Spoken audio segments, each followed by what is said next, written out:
É. Aí, ó. Aqui, ó. Ó.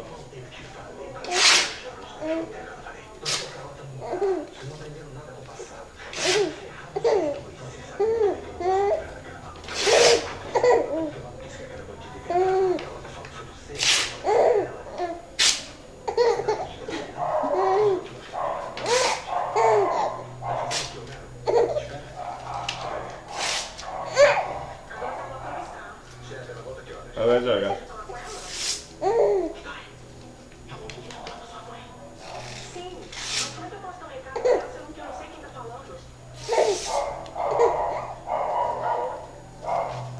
É a governanta?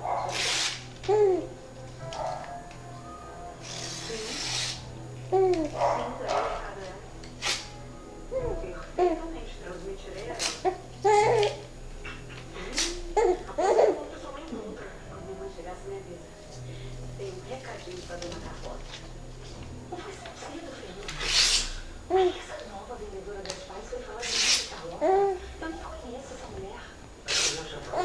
A Carlota parece uma cliente, uma coisa assim. Que cliente? Você disse que eu pareço dona do turismo? Importante é que ela não disse que você era dona do coração. É sério. Tá? Quem é essa fuxiqueira? Eu não sei. Eu não tô preocupado com isso. Eu quero saber o que passou na sua cabeça. Acho que eu tô querendo rasgar também. No navio. E que é ser, viu?